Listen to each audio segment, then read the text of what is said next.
Flowing Sales. We are honored to have Dave Kurlan on our podcast today. He is the author of a best-selling book. He is the author also of a industry-renowned blog and runs his own company, Kurlan and Associates, an all-around expert on sales, especially in the manufacturing space, manufacturing rep space. We'll have links to his blog and his book in the show notes, so be sure to check those out. But otherwise, we just wanted to welcome you onto the show and get going to talk about some sales tactics.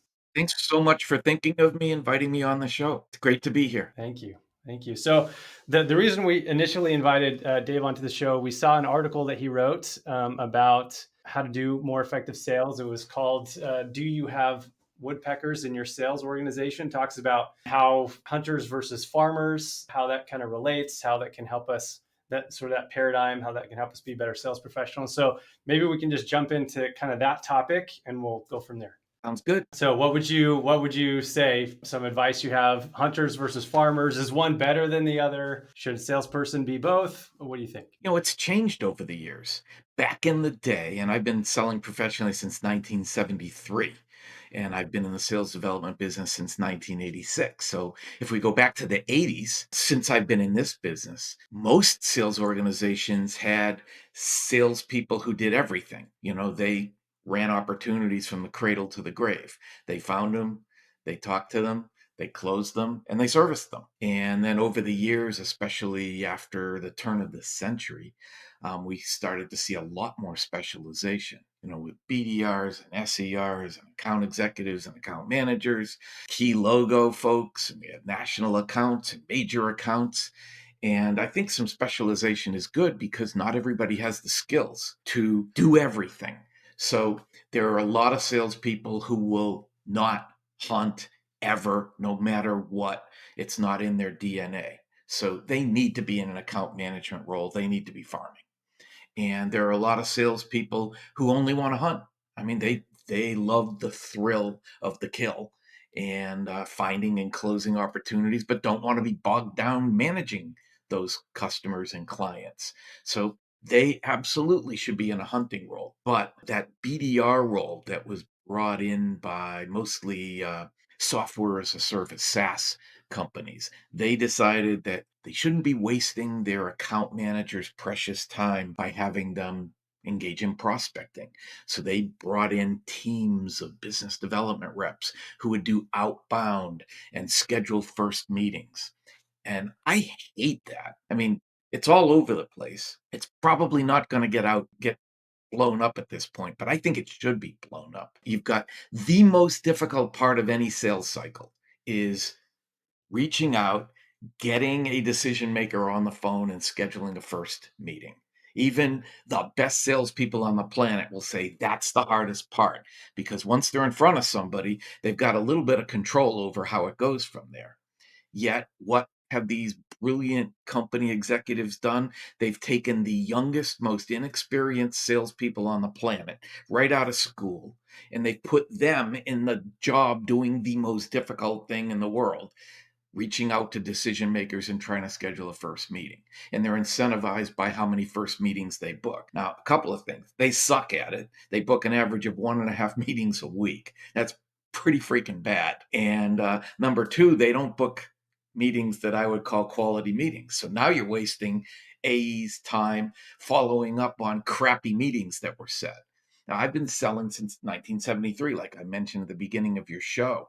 There's no way I want some kid scheduling my meetings for me.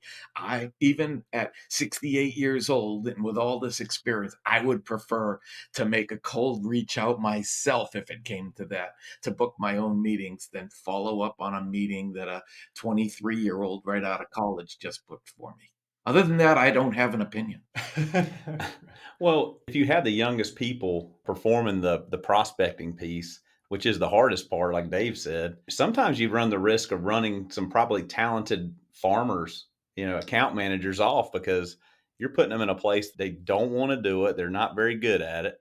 But you know what? These folks might be, A players from the standpoint of being an account manager. Do you see that from time to time or across the industry? Yeah, the biggest problem, we evaluate a lot of sales teams before we start working with them, before we do training and coaching and consulting.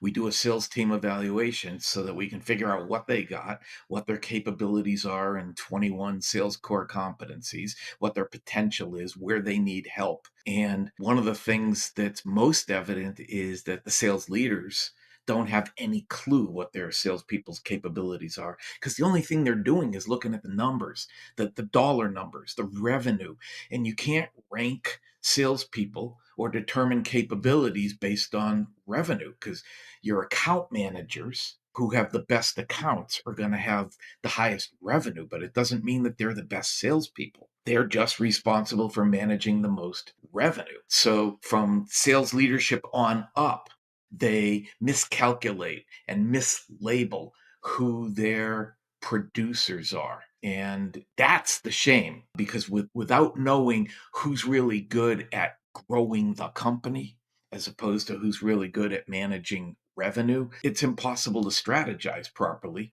and optimize a sales organization so that the right people are in the right roles doing the right things for the right reasons. How do you go about measuring that? Is that more, like you say, you do an assessment and it's more kind of personality based, or are there other mechanisms? Yeah, we don't look at personality at all, since personality types aren't correlated to any kind of sales output or performance or success.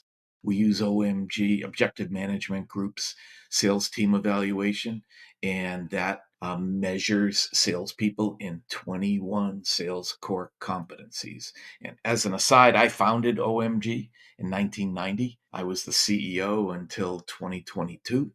I was a senior advisor there until my exit in 2023. And it is head and shoulders way above any other assessment on the market because it's sales specific and it just measures sales competencies, not personalities and not behaviors and not cognitive abilities, but sales capabilities.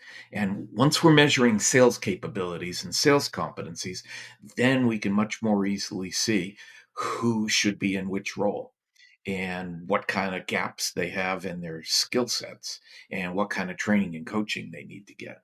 Got it. Do you find that once you do this assessment and figure out kind of where people should be, do you try to train? I'm assuming you have them focus on their strengths and then train more of those strengths as opposed to, hey, like this person needs to do multiple things. Let's try to train them on everything, but maybe not. Like, how broad of the skill set should somebody have versus like, let's get them really good at a specific thing? That's a fantastic question. So to answer that so that it makes sense, you need to understand a little about what it's measuring. So there's three major categories that that assessment looks at. The first is will to sell, or grit, or heart and soul.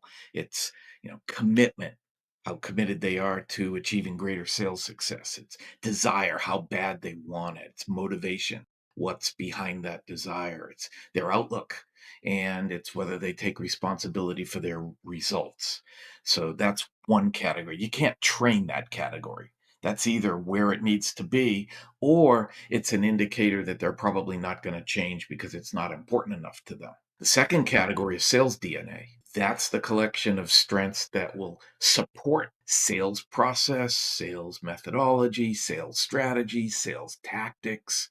And sales DNA is hard to train.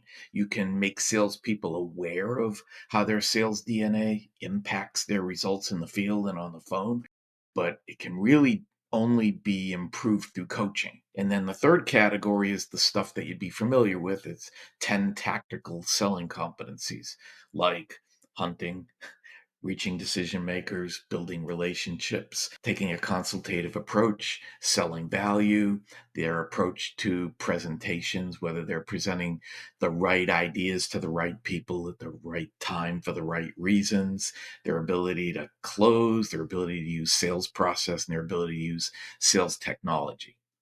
So that first category, will to sell, that tells us whether they're going to get any better or not.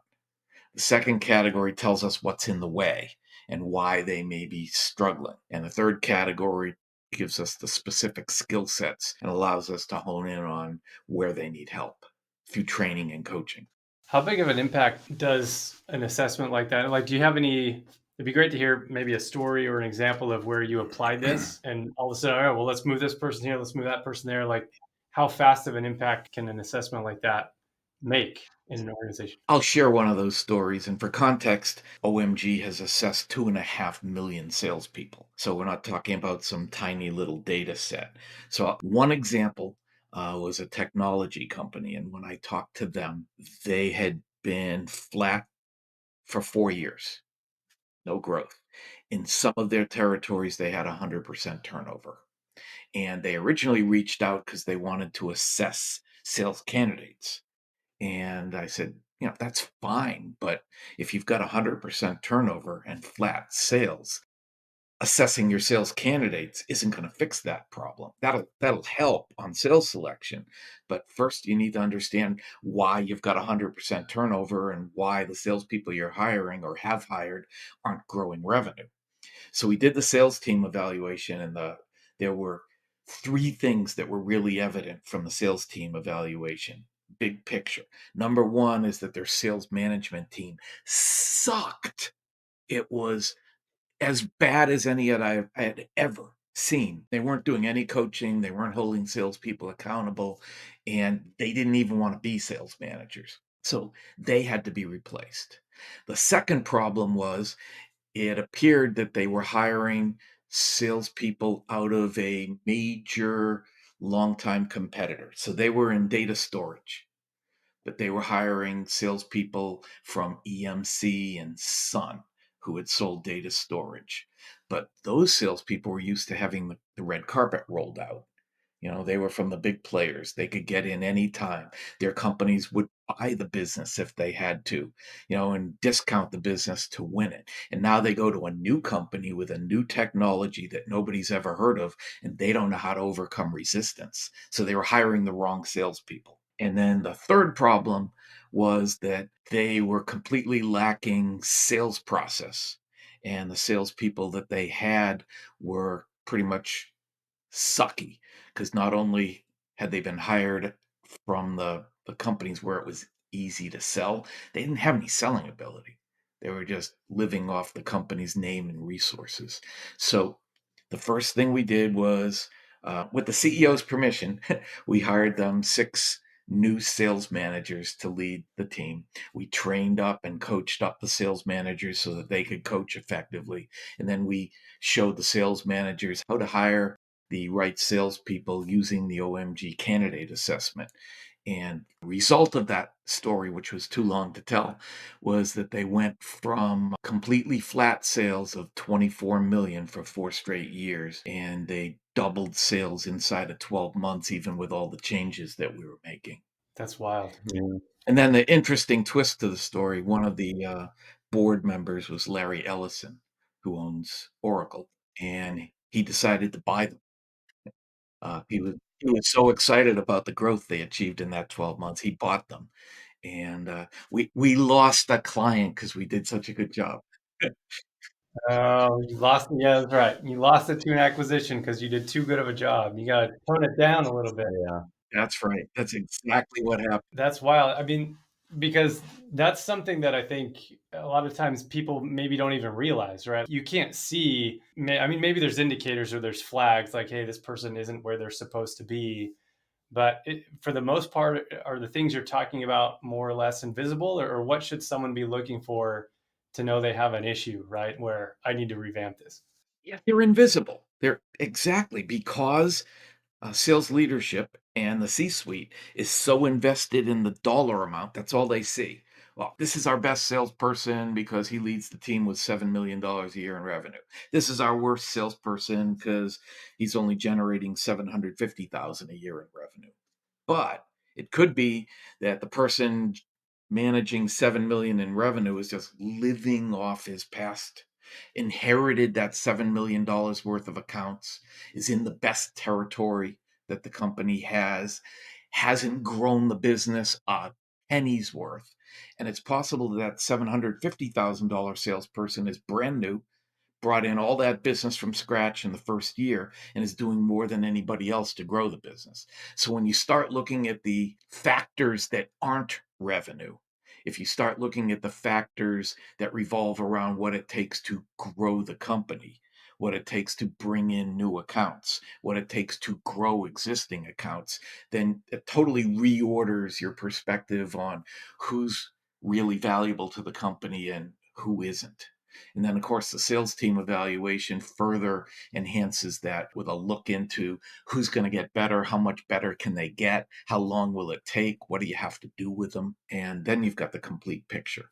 And of course, sales management is always a part of that equation. Sometimes it's the key part, like it was with the example I gave you. Sometimes it's a contributing factor, but they always play a part. How would people get started thinking about this? I mean, I know they can, aside from taking the entire assessment, are there early steps that you can take to start and assess your sales team? There are three things that companies can do. I can email you some links that you can include in your show notes. But OMG has one tool where you can have your salespeople take an assessment and you can look at how they compare to your industry, to business in general, and you can see the results aggregately. You won't get any individual reports or reporting on the team or the people for free. You can make a purchase to get that information, but you can at least get started for free. Is there anything in, I mean, you've done lots of these assessments, right?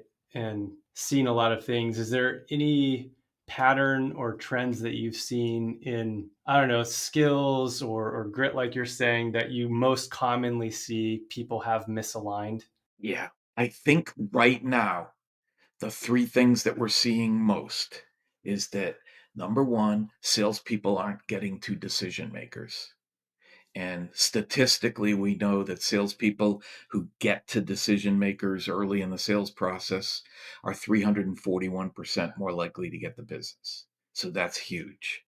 Number two, because they're not getting to decision makers, it's harder for them to take a consultative approach because the folks lower in the organization were just tasked to get information don't want to have that kind of a conversation because they're not having a or taking a consultative approach and being effective during discovery. They're not really uncovering any compelling reasons to buy it and to buy from them. Therefore, there's no urgency. And without any of those elements, it makes it really difficult for them to sell value because the value comes from uncovering their compelling reasons to buy and from a decision maker who's the only one who can really articulate what the value would be. So those three things, followed by probably not following sales process effectively or the process being ineffective at the company, are the things that I'm seeing most frequently right now. And if you add a layer to that, salespeople, sales managers not coaching, and when they do coach, not doing it the right way, would be the fourth thing that I see the most of. Got it. You mentioned not getting to decision makers. What is the biggest impediment there in today's marketplace? Like why aren't they getting to decision makers? What can they do to improve that? There's a couple of things. Decision makers are being insulated, so they're harder to reach. But that said, a lot of salespeople think that as long as they're talking to somebody who's enthusiastic, that's enough because they're not comfortable either going around that person, asking that person to get the decision maker engaged, or they don't believe it's necessary to be talking with the decision maker. It's not a milestone in the sales process that they need to be talking to a decision maker. They think this person will get the job done for them. Maybe this person lied about their decision making ability, but it's just not taken seriously enough. Got it. Interesting. I know we're coming up on time. I know your time is valuable. So, Craig, did you have any other additional? I think you made a good point about the decision making. We see a lot of sales people in the industry that they get comfortable with a relationship with a particular person. And I think that's a hurdle to get over. And Dave touched on that, where they're not willing to ask the question, hey, can we get so and so involved in this? Because they're the ones that are going to ultimately sign off on it. Or are there ways to keep the relationship and still be able to involve that person that will ultimately decide if they go this way or this way? So I think that that's something that we can do better as a company is not just stopping with, are in our comfort zone is get out of the comfort zone, make sure we're engaging the right people. And you don't have to go around anybody. I think it's just a matter of how you do it. And then you can actually use that person who you're dealing with on a day-to-day basis and bring those others in so you're dealing with the right team in most cases to get the decision that you ultimately want. Agree with that, and there's 2 things I can close with. 1, let's take the salesperson who does get to the decision maker and has a conversation with a decision maker, and the folks who are tasked to gather information and proposals and quotes. They go to the decision maker and they say, "So we narrowed it down to these 3 suppliers, ABC company, XYZ company, and LMO company." And the decision maker looks at it and says, "Oh, I met the guy from LMO. Let's go with that." But it's a known. The other thing is, if salespeople are having a good discovery conversation and they can uncover a compelling reason to buy, they can ask a question like, well, who else cares about this? And that's a non threatening way of finding out who the decision maker is. And it's done earlier in the sales process.